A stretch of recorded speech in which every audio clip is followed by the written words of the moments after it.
Okay. Good evening, everybody, and welcome to another edition of The Real and the Rare. And alongside of me is my co-host, Xavier McKnight. Xavier, glad to have you back. As always, Scott, it's great to be on here in The Real and the Rare. Great to be back with the South Florida Tribune Broadcasting Network. And we just hope everybody's ready for what we're going to be dishing out in the kitchen tonight, because it's going to get pretty hot tonight. Oh, I'm sure it will. And that kitchen's going to consist of the Houston Astros, a.k.a. the Major League's bad boys. Go ahead, Xavier. I know you have some hard-nosed opinions on that. Well, first off, before I go all the way in on the Houston Astros, I just want to say that everyone's focusing in here on the Los Angeles Dodgers as far as the team and the people who we should feel the worst for. And I'm halfway there, Scott, but there's another set of people here that nobody's really talking about. And that would be the people of Houston. And the reason I bring them into this is because I feel the worst for them, because that team brought a championship, meaning a World Series, the Houston Astros, even though you can basically now put an asterisk by that in the history books. Even though MLB won't strip them of the titles, those of us who believe in the integrity of the game, we're just going to go, you have to put an asterisk by that. They brought them a championship during a time where they actually needed it. They needed something to give them hope again. They needed something to just make them smile again. For those who are not familiar with what I'm talking about the fall of 2017, where Hurricane Harvey came, and it was an absolute disaster for the city of Houston.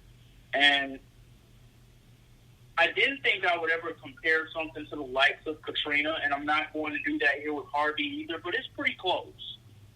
I mean, it was very devastating what happened to the city of Houston and that area of Texas during that time. And the Astros were having a great season anyway. But when the postseason started, I'm not really so sure that people had bought all the way in on them, because you have to take a look at the teams that made the postseason that year. You had Boston, who was in there. You had the Yankees, who were in there. You had the defending American League champion Cleveland Indians, who were in there, who were coming off of a year where they held a 3-1 lead in the World Series. And, of course, we know the Chicago Cubs completed the infamous comeback and won their first championship in over 108 years at that point. But I'm not so sure they were a favorite in a lot of people's minds. Yes, they had just traded for Justin Verlander, but it was the Houston Astros. And if you've been around for at least 40 years on this planet, physically, you've seen the Houston Astros have good teams before. You've seen them have great teams before. And you've seen them go far in the postseason only to end up coming up short. I mean, let's go back to 2004, Scott. That was 2004 and 2005. Those were good Houston Astros teams right there, being led on the mound by Roger Clemens, who should be in the Hall of Fame, but that's an argument for another day. Being led by Roger Clemens, Roy Oswalt was there. They had a great bat there with Craig Biggio and those guys like that, and they just end up falling short. So the city of Houston, the Astros basically put that city and what they were going through on their backs in that postseason. As a matter of fact, there was a hashtag going around called Houston Strong. It's still a hashtag till this day, because it was a beautiful story that was being told. And I was actually rooting for the Astros to win that World Series, despite wanting to see Clayton Kershaw get the monkey off his back and win one, too. No, I was rooting for the Astros just for the purposes of the city of Houston, because I knew what that could do for that city. And I just feel bad for them as well, because I know that there are many stand-up fans in baseball who are there. I know a few of them. And to basically have your championships tainted like this, despite what Jim Crane said last week. No, those championships are tainted. There's no other way of looking at it. And to have that end up going like this, the best thing they can hold on to now, and they'll forever hold on to it when it comes to that team, is well, at least they put a smile on our faces again, and they gave us hope again during a time where we needed it. Before I go all the way in on the Astros, what are your thoughts on that? That's true. I mean, the city of Houston hadn't seen a championship, I don't think, until I was at Hakeem Olajuwon and the Rockets for quite some time. Their only trip prior to the World Series, I believe they lost to the Chicago White Sox, right? And that ended, I believe, that was a much shorter series.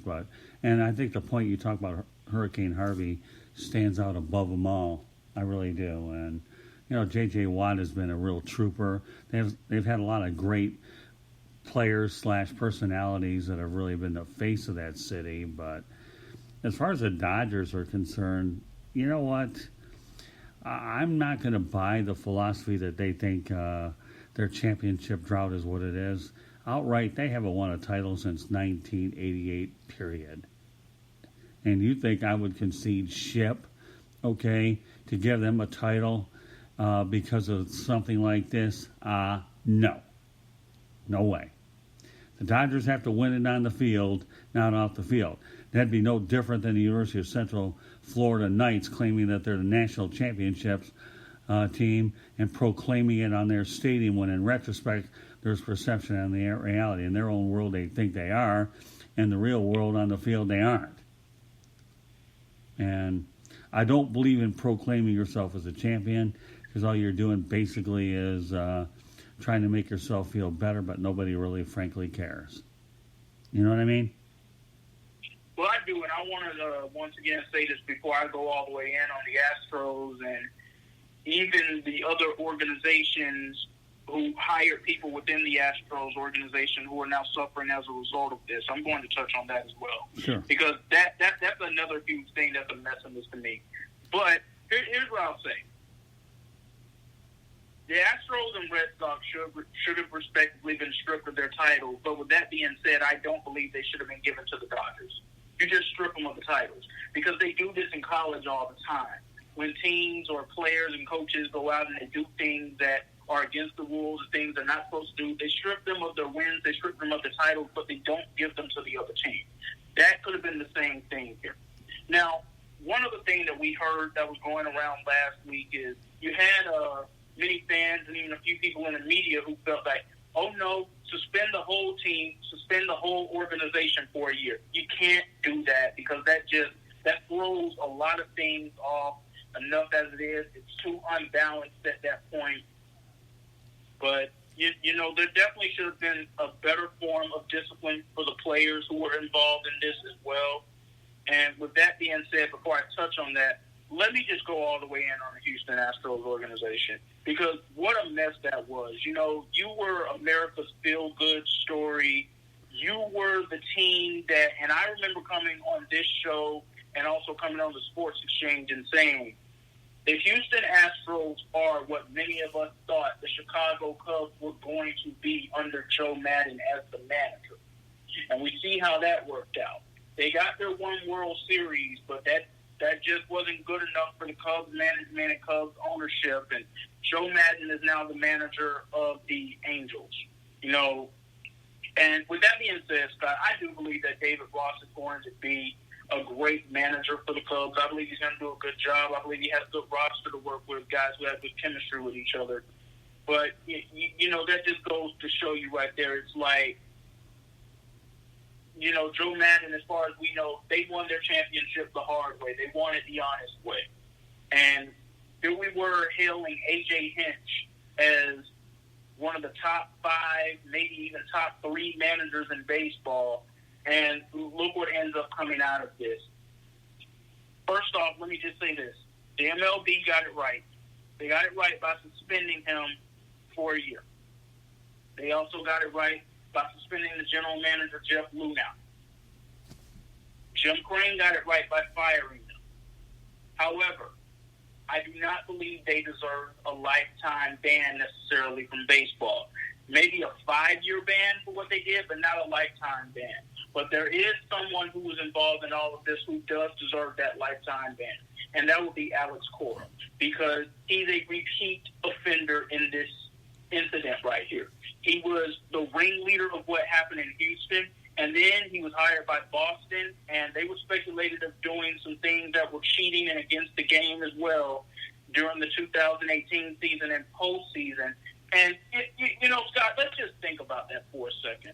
Because that Boston team in 2018, they were almost unreal.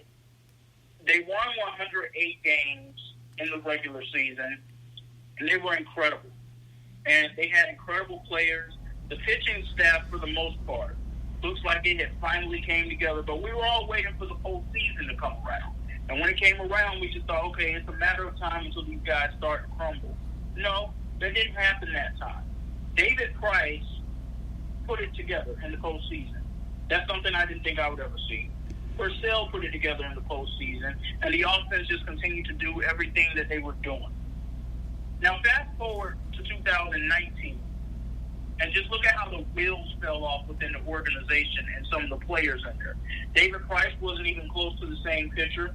Chris Sale, before going down with injuries, he was unrecognizable. Mookie Betts was nowhere close to being near the MVP caliber player that he was the year before. So that now leads you to question how much of that 2018 season was the hard work and great play of those guys as opposed to what was going on behind the scenes as far as doing everything they could to get a competitive edge on everybody else they played, which go against the rules and integrity within the game of baseball. Okay, well, let me start from where I'm going to start, okay? I'm a staunch believer you do not take titles away from championship teams. Case in point, Louisville had their title taken away, beat Michigan. If you're going to take titles away from teams, you might as well refund the fans and for all the money that they spent on tickets, refund the networks for television revenue, and issue refunds for souvenirs, because basically what they're saying, Xavier, the event never happened. It never did. So, give refunds. That's what I think. I don't feel that these titles should be taken away. And obviously Rob Manfred agreed with that. Will they be tainted in the eyes of many? Yeah, they will. But then if we can take this argument a little bit further back and say, what about all these steroid users, that had great performances that led to winning seasons and exciting postseason play? You can't go ahead and change the past. You have to kind of build toward the future. And as a result, that's just how it is. And as far as the other things you're talking about, the Astros were a feel-good story. The Boston Red Sox, the one thing about Major League Baseball, I really believe, Xavier, is that the best team really does win that year. It's a 162-game season. Injuries come into play. You find out the depth of your farm system. You find out how shrewd your front office people are when they need reinforcements.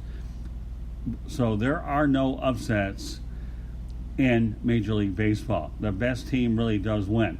It's not a one-game knockout where you have a bad day and all of a sudden, you're gone and yet you're not the best team. It doesn't work that way. So, the dynamics are different. I see your points a lot, but I disagree with you on stripping a team of a title. Alex Cora is going to get banned, and things are going to get ugly for him. Major League Baseball right now is trying to assess the punishment. And don't think Rob Manfred isn't taking into consideration that every individual that was removed from the equation, whether it was a Mets managerial situation that obviously led to Luis Rojas's hire, along with the Red Sox and the Houston Astros. These guys are losing paychecks. They could get blackballed for all I know. So there are going to be repercussions with these particular individuals. They really will. So the penalties are stiff, just in different ways. And yes, and that's the other thing that I'm going to take out of this as well, that is another unfortunate part of this to me that just really just unravels how deep and how unfortunate and disappointing this whole scandal is. This scandal is not just affecting one team, it's affecting other organizations that really did not have anything to do with the basis of how this whole thing started.